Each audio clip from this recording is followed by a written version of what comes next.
안녕하세요. 식품화학 시간입니다. 자, 저는 2020년도 이제 저희 식품화학 수업을 하게 될 장미입니다.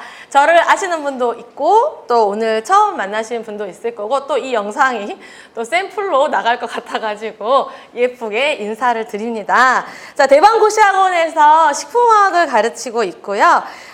이제 저하고 같이 만나시는 분들은 대부분 이제 식품위생직의 식품화학을 준비하시는 분들 아니면 보건연구사 준비하시는 분들과 대부분 만나고 있습니다. 그래서 이제 1년 동안 이제 쭉 작년부터 지켜봤더니 사실은 이제 제 과목을 수강하시는 분 중에 80% 가까이는 보건연구사 분들이세요. 그래서 고단함이 느껴집니다. Q&A에서. 왜냐하면 이제 워낙에 보건연구사 분들은 시험이 굉장히 어렵고 집중적으로 나오기 때문에 공부를 이렇게까지 막 하는데 지금 이제 최근에 6월 15일에 울산 보건연구사 시험이 있었는데 너무 어렵게 나와가 다 멘붕 왔어요. 만난 사람마다 선생님 시험이 너무 어려웠어요. 시험이 너무 어려웠어요. 이렇게 많이 말씀하셔가지고 아마 지금 이제 아마 이 영상은 그분 올해 지금 하고 계시는 분들은 아마 이미 다 작년 영상을 보셨을 것 같고 그래서 준비를 하시는 분들이 또 이제 시험 삼아 한번 울산은 지역 제한이 없거든요. 그래서 많이 보러 가세요, 다들. 근데 한번 볼까 해서 너무 충격 먹어가지고 식품화학을 포기해야 되나 막 이렇게 아마 생각하시고 있을 거예요. 다른 선택 과목을 가야 되나 막 이렇게 생각하고 계실 텐데 저랑 같이 준비를 하시면서 제가 많이 도와드릴 테니까 힘을 내셨으면 좋겠고요. 저희 식품화학 과목은요, 이제 식품학이 아니고 식품화학 개론이에요. 그래서 아무래도 조금 더 식품학과 다릅니다. 우리 그 학부 때 배웠던 식품학이라는 과목과는 난이도가 다릅니다. 그래서 책을 보셔도 굉장히 여기서는 그냥 약간 교양처럼 나온다고. 이제 이 식품화학 보다 보면 이 책 보면 진짜 교양 같은 느낌이 들거든요. 근데 이제 식품화학 개론은 이제 기본적으로 우리가 알고 있는 식품학에 있는 기본 내용을 훨씬 더 자세히 배우면서 사실은 거기에다가 조리 원리도 좀 들어가고 저장도 들어가고 가공도 들어가고 그 다음에 그 뒤쪽에 가면 독성 파트가 나오는데 그 위생이 좀 들어갑니다. 또. 그래서 실제로 이제 보건연구사분들은 그 위생 부분을 보건학 쪽에서 조금 이렇게 좀 도움을 받으시고 또 우리 5과목을 준비하시는 위생직 친구들은 이미 위생에서 빡세게 하기 때문에 이런 표현을 하면 안 되겠지만 되게 열심히 하기 때문에 자연독 그런 뭐 방사능 이런 게 실제로 시험에 나와요. 식품화학 시험에 방사능 이번에도 교육청에도 나왔어요. 그래서 정확한지 여기저기 시험지를 봐가지고 정확한지 모르겠지만 뭐 이런 거 있잖아요. 규제가 없는 그러니까 우린 다 알고 있잖아요. 이제 위생학 공부해 보시면 알 거예요. 우리나라에서 그러니까 기준이 안 잡혀 있는 뭐 스트론튬 90이라든가 이런 것들이 화학 시험에도 나와요. 그래서 식품화학을 준비하시는 분들이 위생이 자꾸 이제 기웃기웃하세요. 그런데 위생이 워낙 위생 해보시면 알겠지만 광범위하고 화학보다 위생이 더 심한데 막 이래가지고 도망가시는데 그래서 늘 이제 항상 OT 때 내가 여유가 되면 이렇게 식품화학 준비하시는 분들이 컴팩트하게 할 수 있게 위생 이렇게 딱 하나를 해주면 좋겠다라고 늘 생각을 하나 대방고시학원 너무 일이 많아요. 여기 와가지고 삶이 너무 힘들어져서 지금도 이제 영양사 촬영 중이거든요. 사실은 오후엔 또 이제 영양사 수업을 해요. 그래서 여기서 하다가 오후에는 다량 무기질로 바로 컨셉을 바꿔가지고 그리고 다량 무기질. 근데 우리 여기 어차피 화학에서도 가르치잖아요. 그래서 이렇게 이제 수업을 하고 있고요.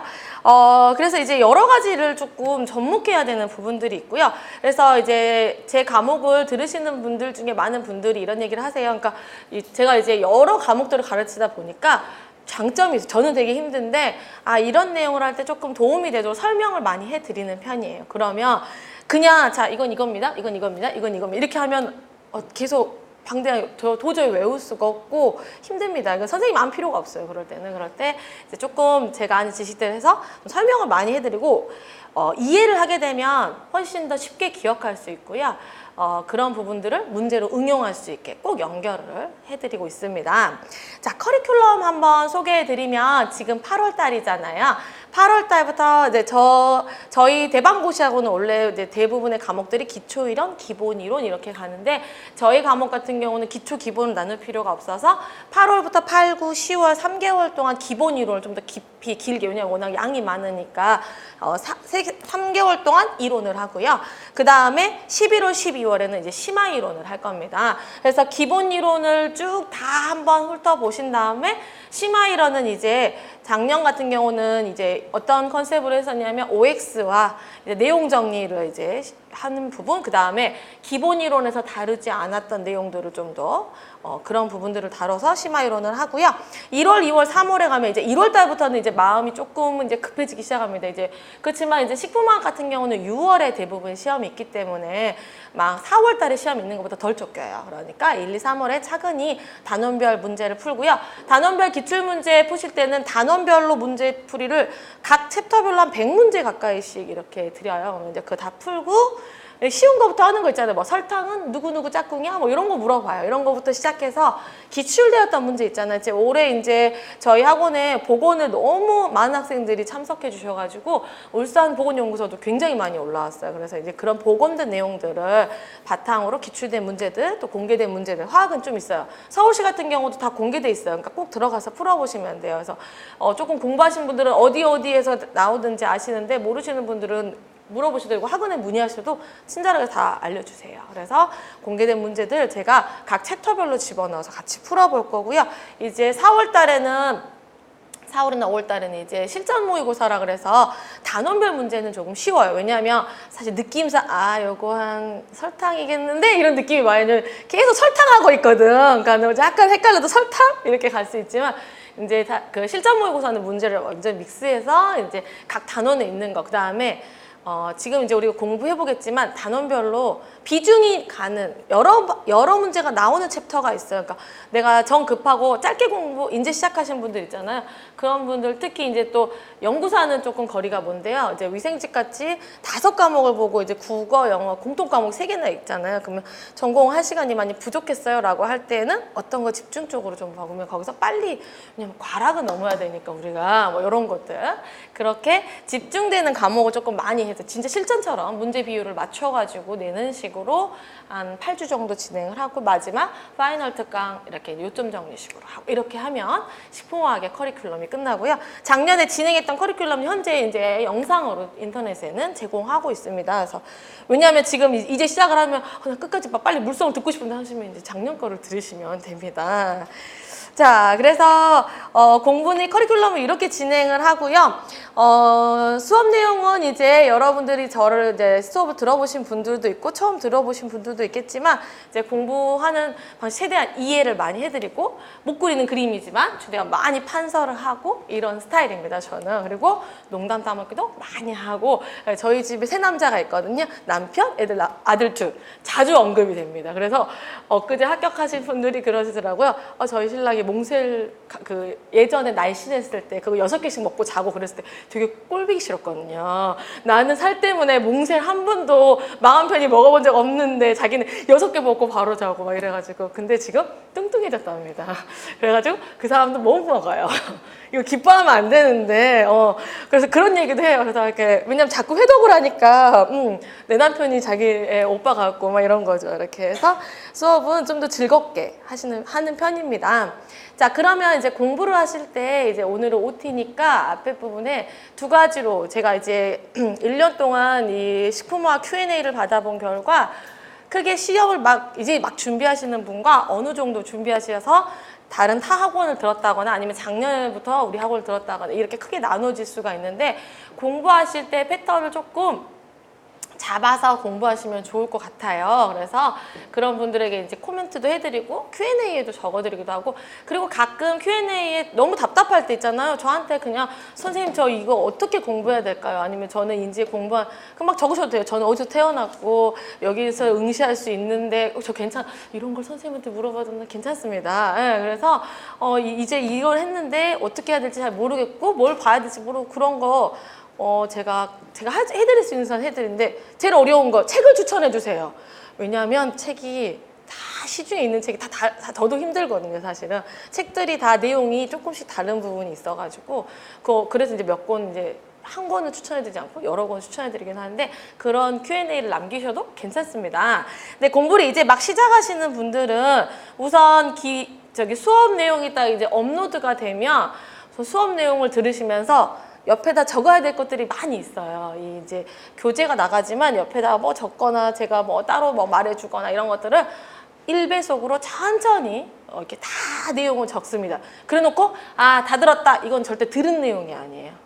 이 한 번 들은 거는 하나도 들은 게 아니고 다시 딱 내려놓고 그걸 보면서 다시 빠른 배속으로 2배속으로 또 그 다음에 바로 한 번 더 듣는 겁니다. 그 내용을 그대로. 그러면 이제는 더 이상 쓸 필요가 없고 선생님이 한 내용이 내 교재에 다 써져 있기 때문에 하면 분명히 못 들었던 내용이 한 번 더 튀어나오게 돼 있어요. 그래서 그렇게 마무리를 해서 예를 들어 식품하고 화요일에 수업하니까 저희 학원에서 못해도 수요일에 영상을 올리잖아요. 그러면 그 주 주말까지는 무조건 그 교재나 또는 서브노트에다가 빨강색, 파랑색 볼펜 준비해서 예쁘게. 그때 절대 지금 외우시려고 하지 말고 다 정리를 해두면서 정리 한 번 하고 그 다음에 다시 반복 무조건. 더 뒤가 있지만 아니면 내가 내가 4개를 보통 찍거든요. 4교시를 한다 그러면 4개 쭉 쓴 다음에 다시 한번 빠른 배속으로 꼭 들으세요. 그러면 어차피 한 50분 정도 되기 때문에 한 2시간이면 4개는 충분히 들어요. 2시간. 공부 어차피 한 13시간 정도 하실 거잖아요. 15시간 정도 하시잖아요. 15시간 별로 많지 않아요. 내가 해보니까 한 7시부터 시작한다 그러면 9시까지만 하시고 놀아요. 그럼 14시간이 나온 거야 벌써. 이렇게 갑니다. 자, 그래서 그렇게 해서 무조건 잘 정리해 주세요. 왜냐하면 시험이 6월인데 한 4월쯤 되면 내 노트가 왜 이렇게 지저분하고 뭔 소리인지 모르겠어. 다시 하고 싶다. 막 이런 생각이 들거든요. 그때서 내가 서브노트를 다시 만들까 말까로 고민하지 마세요. 그래서 지금 잘 정리해줘서 누가 봐도 그때는 틀렸던 내용과 잘못 알았던 내용만 수정하면서 가는 거예요. 그 시기에는. 그래서 지금은 잘 해놓고 그 다음에 지금 이론을 들으시면 문제풀이 바로 하시지 마세요. 문제풀이 또 시중에 있는 문제 풀어보고 싶지만 그럼 시중에 있는 문제집 중에 공무원 문제집보다는 이제 화학을 시작하면 이런 거 있거든요. 대부분 다 똑같아요. 여러분만 그런 게 아니라 난 학부 때 식품화학 배웠어요. 이렇게 해가지고 되게 즐겁게 발랄하게 들어왔다가 깜짝 놀라거든요. 그래서 식품화학을 선택하는 첫 번째 이유가 뭐냐면 내가 식품 전공자니까. 왜냐면 대부분 보건연구소는 특히 석사가 있으세요. 석사 있는 경우 많이 도전하거든요. 학력 제한이 있으니까. 그러면 더 이제 부심이 세진단 말이야. 근데 여기서 계속 발목이 잡혀요. 그러니까 영양사 문제집 있잖아요. 지금 제가 영양사 문제집 가르치고 있지만 영양사에 있는 식품화, 그다음에 식품기사 문제 다 오픈돼 있잖아요. 거기에 있는 식품화. 이런 것들을 먼저 풀어보세요. 식품학은 또 식품기사는 좀 더 어려워요. 영양사에 있는 거 진짜 쉬워요. 근데 여러분들 자격증 있으신 분도 있고 없으신 분도 있잖아요. 또 영양사 공학과 출신이면 영양사 하고 싶어도 못 하시니까. 근데 영양사 문제집에 보면은 이런 거 중고로 많이 팔아요. 그냥 새거 살려면 되게 비싸요. 한 번 했는데 나 식품학만 볼 건데 그러잖아요. 그러니까 거기에 있는 내용들 보시면은 문제가 되게 쉽고 개념 정리하는 데는 아주 최고예요. 그러니까는 제가 가르치고 있잖아요. 또 그래서 이런 쉬운 문제부터 풀면서 이거는 내가 외운 것도 한번 테스트 해볼 겸 이렇게 해보시면은 훨씬 더 좋아요. 처음에 공부하실 때는. 그래서 그렇게 접근하시고 이론 잘 정리해두고. 자, 그럼 어느 정도 공부하신 분들이 있어요. 1년 정도 또 시험도 여러 번 봐봤고 그래서 그런 분들은 우선 공부는 지금 제가 여기서 오늘 부재탄소 막 그러면 부재탄소 막 너무 쉬워. 판서도 안 해. 그런데 그분들은 어떤 힘든 점이 있냐면 개념 어느 정도 잡혀 있는데 여러 번 시험을 보니까 자존감이 떨어져서 그리고 이제 내용이 책마다 다르고 이런 것들을 이제 제가 말하는 내용을 너무나 깊게 받아들여서 이 내용을 봐도 이게 진짜 맞는 내용일까? 이게 틀린 내용일까? 이거에 대한 판단이 되게 힘들어져요. 공부를 하면 할수록 원래 처음에 공부하신 분이 훨씬 더 답을 쉽게 맞출 수 있고요. 올해 한 2년 하잖아요. 그러면 이거 너무 쉬운데 함정이 있는 것 같은데 이런 생각이 드는 거예요. 그게 되게 힘든 거예요. 장기 공부하신 분들이 단점이 되게 잘하시거든요. 평상시에도 되게 나보다 더 잘 아시는 분들도 있는데 정작 시험에 나왔을 때 왜냐면 내가 지난번에 이거 하나로 떨어졌거든. 그래서 맞을까 말까 이렇게 고민이 많이 돼요. 그렇기 때문에 이런 분들은 이제 반복 수강을 하세요. 회독수를 계속 늘리셔야 돼요. 회독수를 많이 늘려서 반복 수강을 하고 그 다음에 풀었던 문제 다시 풀어보세요. 꼭 풀었던 문제 다시 풀어보기. 그 다음에 이 공부를 지금 어느 정도 하시고 저를 만나시는 분들은 꼭 하고 싶은 얘기가 뭐냐면 이제 공부를 했고 기념 서브노트 다 작성이 돼 있기 때문에 이런 분들은 꼭 메인 교재 이외에 시중에 파는 식품화학 교재를 하나를 선정해서 정독을 하세요. 왜냐하면 식품화학은 이렇게 서브되어 있는 이런 그 요점식 노트는 크게 도움이 안 될 수 있어요. 왜냐하면 내용을 쭉 화학 부분을 설명하고 있는 내용을 읽다 보면 이론이 다시 정립될 수도 있어요. 그러니까 책 한 권을 이 식품화학 공부하시는 분들 중에 잘 알려져 있는 몇 개 출판사들도 있어요. 그러니까 그런 책들을 하나 선정해서 쭉 정독하면서 다시 개념 잡기를 하시는 거예요. 그 다음에 만약에 여러 개의 책을 보시는 분들이 저한테 질문하실 때 있거든요. 선생님, 내가 지금 C, D 4개를 보고 있어요. 근데 책이 4개 실제로 보게 돼요. 나중 되면. 이렇게 보고 있는데 얘 여기가 맞다고 틀리다고 맞다 해 보면은 계속 넘기다 보면 아까 그 책에서는 이 내용이었는데 저 내용인데 이러면은 시간 다시 길을 찾는다? 하루 종일 이 내용만 찾다 갈 수가 있어요. 그럴 때는 어떤 내용이 궁금해서 이 책 저 책을 볼 때 책을 본 페이지를 딱 적으세요. 여기서는 얘가 A라고 했어 라고 하고 뭐 교문사 몇 페이지, 56페이지 이런 식의 노트를 하나 만들어 놓으세요. 특히 보건연구소 하시는 분들 여기서는 B라고 했어. 뭐 보문가 25페이지 이런 식으로. 그러면 정리를 쭉 하다 보면 A라는 의견이 훨씬 많아질 수 있어요. 그러면 그쪽으로 정리하셔도 되고요. 이 내용들을 보실 때 다른 내용 정리만 해놓고 넘어가도 다음에 문제를 풀다 이 내용이 나오면 내가 가지고 있는 교재에 어디 페이지에 이런 내용들이 써져 있는 걸 내가 정리해놓은 노트가 있기 때문에 금방 찾아서 다시 볼 수 있어요. 근데 이거를 어느 책에서 봤다더라 이렇게 하면 진짜 하루가 가요. 저도 그걸 왜 제가 아냐면 저도 이렇게 딱 질문이 오거나 내가 이거 어디 책에 있었는데 근데 저는 이제 너무 많은 책을 보니까 이 작업이 어렵지만 수험생분들 중에 공부 많이 하시는 분들 그래서 책마다 다른 내용 한번 정리해 보세요. 그러면 하다가 자기 스스로 판단력도 생기고 분명히 좋은 노트가 될 거예요. 나중에 공부하실 때. 그래서 이런 것들을 하시고요. 자, 이 처음 시작하시는 분들과 어느 정도 공부하시는 분들에게 모두 다 하고 싶은 말은 뭐냐면 식품화학을 재밌게 공부하시라는 거예요. 뭐냐면 쉽게 접근한 만큼 즐겁게 공부했으면 좋겠어요. 왜냐하면 너무나 내용이 어렵고 방대하고 사실은 저도 가르치면서 되게 힘들거든요. 위생보다 더 어려울 때도 있고 근데 사실 솔직히 말하면 위생학보다 훨씬 재밌는 건 사실이에요. 화학적인 부분이라 이렇게 그리고 또 이제 실생활과 접목을 해보세요. 예를 들어 달걀 후라이가 옛날에 달걀 후라이 탁 할 때 이렇게 하지만 지금 이게 온도를 살짝 올릴수록 이게 열 응고 변성이 일어나고 있구나. 흰자가 좀 더 빨리 일어나고 노른자 이런 식으로 이제 식품화학을 내 인생에서 도움을 하면은 훨씬 더 즐거워지고 마트에 가서도 이제 막 이렇게도 오고 이렇게 해서 조금 이제 접목이 되면서 좀 더 즐겁게 공부하시면 즐겁게 공부하면 할수록 그 과목이 저한테 주는 보답이 있을 거라고 생각하고 얘 지겨워 정말 너무 어려워 정말 짜증나 이러면 걔 때문에 발목 잡히는 일이 생길 수 있어요. 그래서 그렇게 즐겁게 공부했으면 좋겠고요. 그 다음에 문제를 많이 풀어보셔야 돼요. 지금 제가 이제 오늘 수업하려고 이렇게 그림을 올려놨잖아요. 그러면 우선 이렇게 공부하실 때 그림을 보고 공부를 하면 이해를 하신 다음에 문제를 풀어보셔야 돼요. 왜냐하면 지금 이 그림은 에피머에 대한 그림이거든요. 그러면 에피머가 글루코스와 만노스가 에피머 관계다. 그럼 제가 보세요. 2번이 다르죠. 이렇게 설명하면 하면 분명히 이 에피머에 대해서 난 알고 있지만 문제는 어떻게 나오냐면 글루코스 2번 탄소 이렇게 쭉 설명으로 나와버려요. 에피머 글루코스의 2번 탄소와 만노스의 2번 탄소 그러면 2번 탄소 하면 갑자기 헷갈려요. 그잖아요. 그림으로 볼 때 2번 탄소는 금방 찾을 수 있잖아요. 근데 글씨로 보는 2번 탄소를 찾기가 어려워요. 그러니까는 꼭 내용 정리를 다 하신 다음에 문제를 풀어보셔서 그래서 그냥 이제 나중에는 외우시면 돼요. 그게 외워져요. 위생 합격하시는 분들 대부분은 에피머 글루코스의 2번과 만노스 2번 탄소의 OH 위치가 바뀌어 있고 글루코스의 4번과 갈락토스의 4번 위치가 바뀌어 있고 그러니까 그걸 이미 머릿속에 이제 쫙 기억이 돼서 딱 보면 보기가 이렇게 답이 딱딱딱 보이게 되는 그러면 내가 보인다 그럼 어떻게 한다? 내가 합격이 가까웠구나. 곧 이 지긋지긋한 수험 생활이 끝나겠구나 이렇게 생각하시면 됩니다. 자, 그래서 꼭 화학은 꼭 처음에 공부할 때 그림으로 공부해서 이해하고 그 다음에 문제 풀어서 그거를 글씨로 익숙해져야 돼요. 자, 그러면 우리 식품화학 목차 한번 봅시다. 자, 식품화학 목차를 보시면 자, 첫 번째는 수분 파트가 나옵니다. 자, 수분 파트는 굉장히 작은 파트고요. 딱 토픽도 정해져 있어요. 5개 정도 토픽이 있는데 여기서 무조건 한 문제는 꼭 나오고요. 2문제까지 나옵니다. 그래서 수분은요, 되게 작은 내용으로 2문제를 가져가실 수 있는 좋은 주제.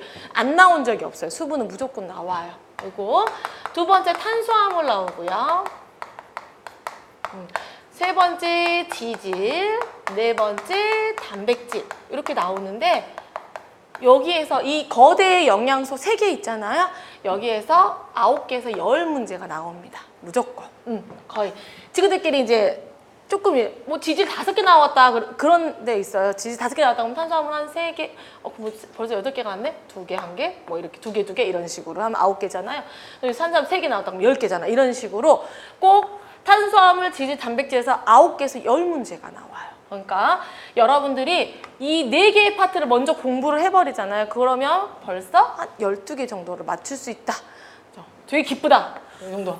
하지만 책의 한 절반 이상을 차지해요. 얘들이 내용이 굉장히 많아요. 그래서 선생님 나 이제 막 그거 몇 달밖에 안 남았네. 요거 4개만 해라. 뒤에 막 개인이 뒤에 물성 보지 마라. 막 이러거든요. 즉 이렇게 거대 파트에서 많이 나옵니다. 그 다음에 나오는 건 이제 약간 쉬어가는 타임. 비타민, 그 다음에 무기질. 자, 비타민, 무기질에서 합쳐서 하나에서 2문제 정도 나와요. 그래서 안 나올 때도 있고 무기질은 안 나올 때도 있고 무기질에서 제일 많이 나온 친구 칼슘. 다 말할 수 있어요, 사람들이. 거의 다 칼슘 주로 많이 나온다거나. 근데 뭐 작년 같은 염소도 가끔 나온다거나 이렇게 한 문제 정도? 비타민에서 이제 수용성이나 지용성 이제 그런 아이들에서 1~2문제 이렇게 해서 둘이 합쳐서 1~2문제 나오고요. 그 다음에 자주 나오는 파트가 이 색과 갈변 파트입니다. 색과 갈변은 하나의 파트에서 하나에서 2개가 나와요. 그래서 특히 갈변 파트에서 잘 나오는 거는 마이야르 반응.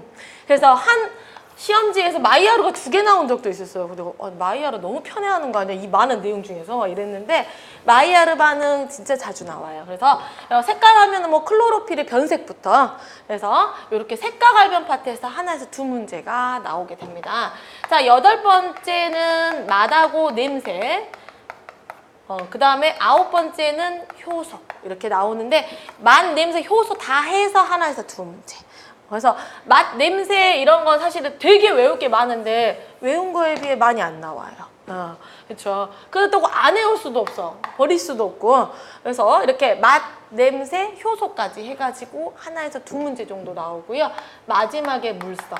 물성 파트는 물성도 수분처럼 내용은 작고 되게 내용이 근데 사실 어려워요. 근데 하나는 꼭 나오고요. 2개까지 나올 수도 있는데 하나 정도는 꼭 물성이 나옵니다. 자, 마지막으로 이제 사이드에 있는 게 이제 독성 물질입니다. 그래서 우리 독성 물질 파트에서는 뭐 자연독이 나온다거나 자연독 지난번에도 자연독이 나왔어요. 그 다음에 화학적 식중독이 들어가는 예를 들어 유기농 농약 같은 것들이 나온다거나 그 다음에 독성 물질은 아니지만 첨가물.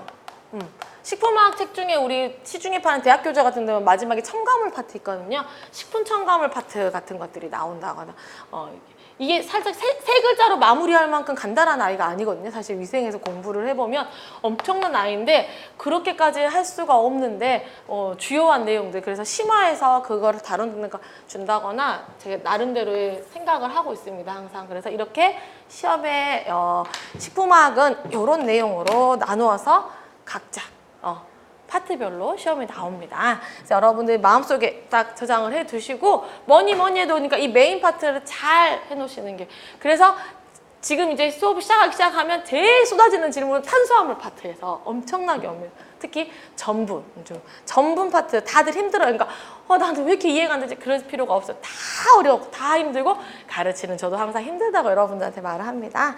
자, 교재는요. 지금 제가 이제 작년에는 제가 교재를 이제 첫 학번으로 써서 아마 제교재 중에 큰 거 가지고 계신 분도 있을 텐데 그건 이제 제가 프린트로 드렸던 내용을 합쳐놓은 것만 하고요.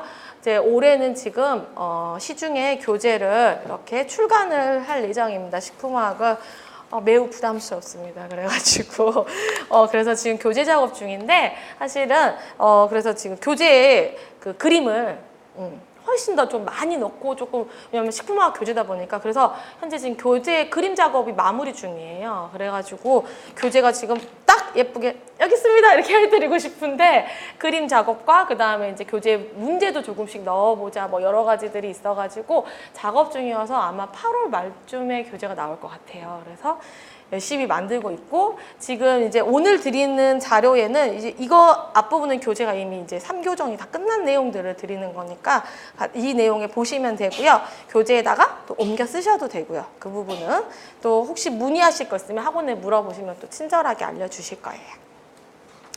자, 식품화학에 대한 내용에 대한 OT가 길었습니다.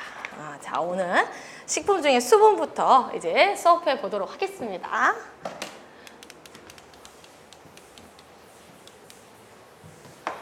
자, 수분 파트는 이제 5개의 토픽만 생각하면 돼요. 그래서 내가 수분을 공부하기 전에 그래서 공부 열심히 하실 때 항상 세세하게 하시고 마지막에는요 목차 보면서 공부하시는 분들이 있어요.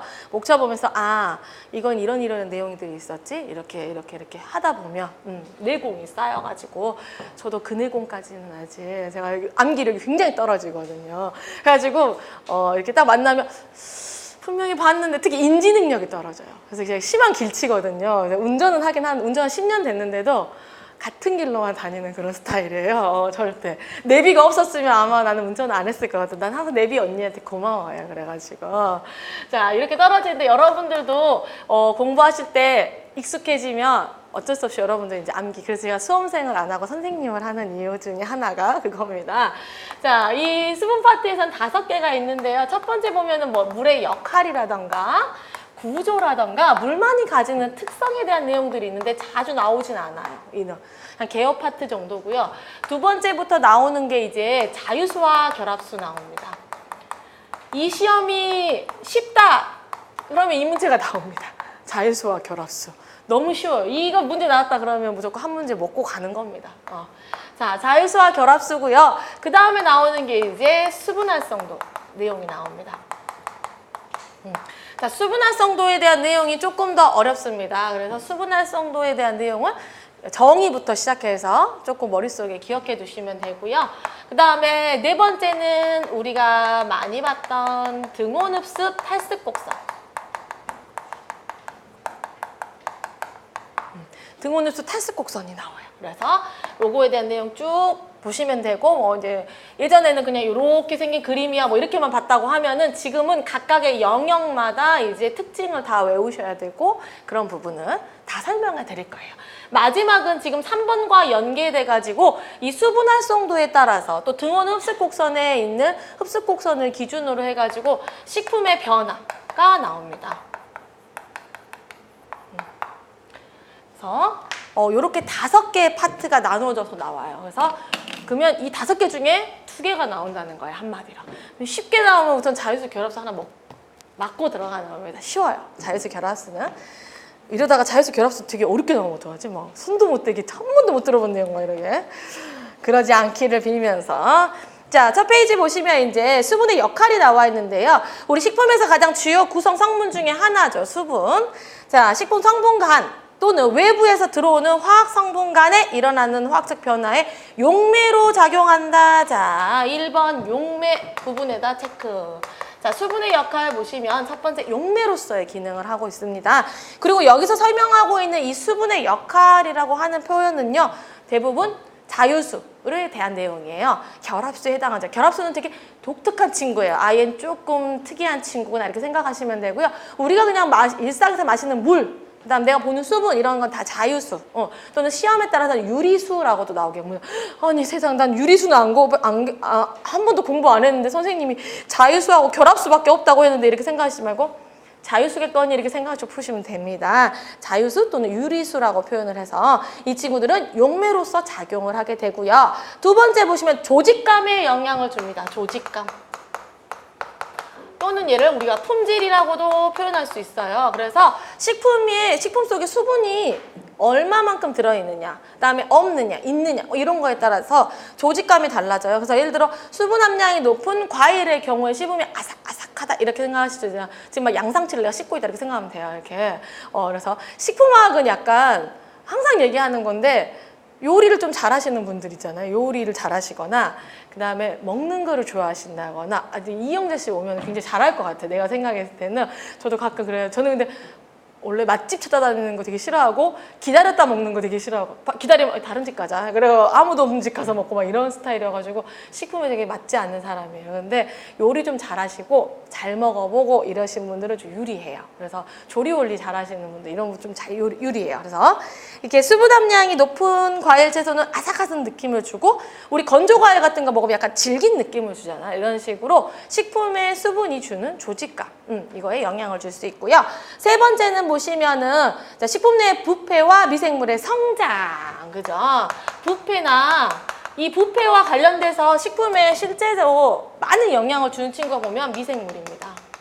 그래서 식품위생학에서는 미생물이 한 80% 차지해요. 미생물 공부가. 그래서 이렇게 식품을 썩게 한다거나 또 썩게 하는 것도 미생물이지만 우리 몸에 되게 유익한 발효식품을 주는 것도 미생물. 그래서 이 미생물이 이 식품 속에 성장을 하는 건, 그러니까 성장에 증식을 하게 되면서 영향을 줄 때 물이 있어야만 해요. 물이 없으면 걔도 마찬가지예요. 걔도 살아가는데 물이 없잖아요. 그럼 한마디로 우리가 이 식품을 오랫동안 보관하려면 어떻게 된다? 수분의 함량을 낮추면 됩니다. 그래서 직접적인 영향을 주게 되고요. 그 다음에 식품의 부피 및 중량에 큰 영향을 주게 됩니다. 그래서 부피 및 중량.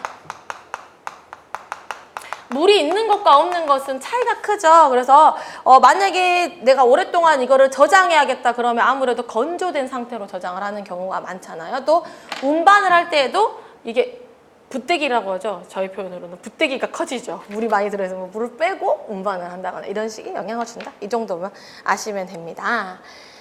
자, 그 다음에 이제 물의 구조 한번 봅시다. 우리 이제 책에 이제 교재에 있는 내용들을 조금 한번 읽고 또 설명을 해드리고 이렇게 갑니다. 자, 물의 구조는 우리 너무 잘 알고 있는 것처럼 제가 항상 표현하는 미키마우스처럼 생겼습니다. 그래서 빨간 얼굴 부분에 있는 친구는 산소, 양쪽에 귀 있는 거는 수소.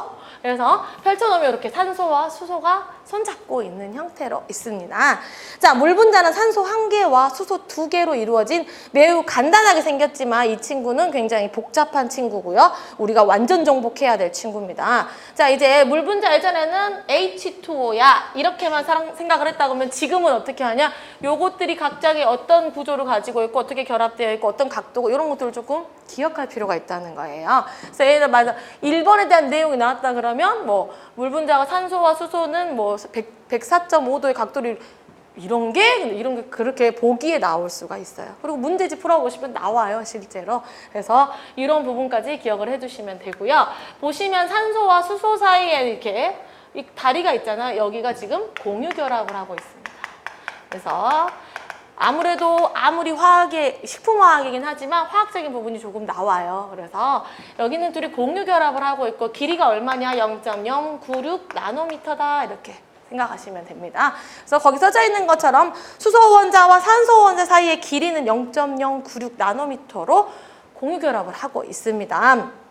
그리고 공유 결합 간의 각도가 몇 도다? 104.5도입니다. 그래서 이 친구는 이렇게 약간 부채꼴처럼 생겨 있어요, 모양이. 또 이렇게 생긴 이 3차원적 구조에서 또 우리가 알고 있는 것처럼 왜 물이 우리 그냥 생각했잖아요. 가스레인지 불러오면 끓는다.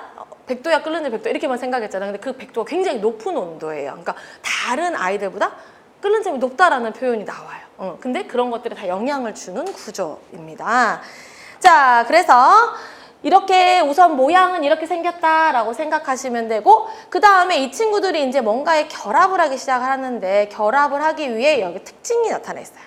자, 산소 원자는 결합에 참여하지 않는 전자쌍에 의해 부분적 음전하를 띠고 있고 수소 원자는 부분 양전하를 띠고 있어서 물 분자는 쌍극자. 자, 쌍극자에다가 별표 하나 합니다. 자, 쌍극자를 띠고 있습니다. 즉 뭐냐면 이 친구 우리 극성 물질이라는 표현 하잖아요. 물은 극성이야. 즉 기름은 비극성이야. 이렇게 말을 많이 대학교 때 그 정도는 기억나잖아요, 우리가. 그죠? 그래서 이 친구가 뭐냐면, 한마디로 뭐냐면, 산소가 힘이 세가지고, 음전하를 띠고 있잖아요. 음전하를 띠고 있어가지고, 이 친구는 양전하를 띠고 있다. 이렇게 우선 먼저 가고 시작합니다. 수소결합할 때 좀 더 이제 가르쳐 드릴게요. 자, 그래서 우선 이렇게 산소와 수소가 공유결합을 하고 있는데, 이 산소 같은 경우는 부분적 음전하를 띠고 있고, 수소 같은 경우는 양전하를 띠고 있기 때문에, 양극, 쌍극을 가지고 있다. 물은 특징이. 자, 그래서 물 한 분자에는 공유결합을 서로 하고 있는 거예요. 수소와 산소는 공유결합. 그러면 선생님 수소결합이 자주 나와요. 물에서는. 수소결합 뭐냐면 물하고 있는 할 때 수소결합이 언급이 되는 거예요. 헷갈리시면 안 됩니다. 요 사이가 수소결합이라고 생각하시면 안 되고요. 이 사이는 이렇게 되게 뚱뚱하게 써져 있잖아요. 그림 자체도 공유결합. 공유결합은 굉장히 꽉 하고 있는 결합이고, 수소결합은 거기에 비해서 이렇게 살짝 되고 있다고 생각하시면 돼요. 약간 개념적으로. 그럼 훨씬 쉬워요. 그래서 이렇게 하고 있고, 이 아이들이 지금 이 산소와 수소 사이에 음전하와 양전하를 띄어서 쌍극자한다. 이렇게까지 먼저 정리됐죠. 자, 이렇게 하나의 물 분자가 구성이 된 다음에 이 친구들이 이제 식품 속에 있잖아요. 식품 속에 있으면서 다른 물 분자를 만날 때를 이제 생각하시면 돼요. 자, 물 분자는 한 물 분자의 산소 원자는 다른 물 분자의 수소 원자를 당기겠죠. 왜? 얘는 마이너스고 얘는 플러스잖아요. 그러니까 서로 극이 다르면, 우리 그거는 태어날 때부터 마치 알았던 것처럼 어렸을 때 다 3살 때부터 이미 자석놀이 해보잖아요. 그러면 같은 극끼리는 밀어내고 다른 극끼리는 땡기잖아요. 그러니까 자, 이렇게 이루어진 이 친구 하나가 다른 물 분자를 만났을 때 당연히 산소는 수소를 땡기겠죠. 이렇게 서로 다른 것끼리 땡기게 됩니다. 자, 이렇게 다른 물 분자의 수소 원자를 당기게 돼서 0.3 나노미터 길이의 수소 결합을 한다라고 써져 있죠. 자, 그래서 물 분자와 물 분자끼리 하는 결합은 수소 결합입니다. 자, 수소 결합은요, 결합 에너지가 공유 결합에 비해 10%밖에 안 된다는 거예요. 그래서 사실은 결합이라는 자체를 쓸 수 없을 만큼 약한 결합이에요. 그냥 인력 같은, 정전기적 인력 같은 이렇게 서로 끌어당기는 정도, 이런 부분이에요. 자, 그런 하나씩 봤을 때, 하나의 수소와 하나의 수소 결합 봤을 때는 그런 정도인데, 그런데 여기에서 반전이 있어요. 뭐냐면 물 한 분자는 이유탄 물 분자 4개와 3차원적으로 수소 결합을 이루고 있어 물 분자 간의 결합력은 강하다라고 표현하죠. 그래서 여기서 많은 친구들이 진짜 1챕터에서 많이 물어봐요. 그래서 제가 오늘도 또 다른 식으로 설명을 생각해 온 건데, 자, 여기 보시면 산소 원자에 음전하 2개 있고 양전하 1개씩 있잖아요. 즉 4개가 결합할 수 있다는 거예요. 이해하시겠죠? 자, 혼자 이 친구가 지금 여기 메인에 와 있어요. 메인에 와 있으면 여기 산소가 2개 있잖아요. 그죠? 산소에 음전하 2개 있고 수소에 양전하가 이렇게 2개 있잖아요. 그럼 뭐냐면 즉 4개의 물 분자가 와서 서로 결합할 수 있다는 거예요.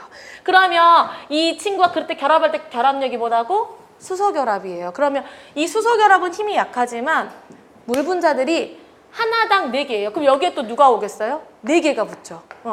여기에 몇 개? 4개. 여기 하나 팔 있으니까 여기 지금 산소하고 하나 있잖아요. 그럼 이쪽에 하나 또 여기 수소 귀때기 이렇게 이해하시겠죠? 이렇게.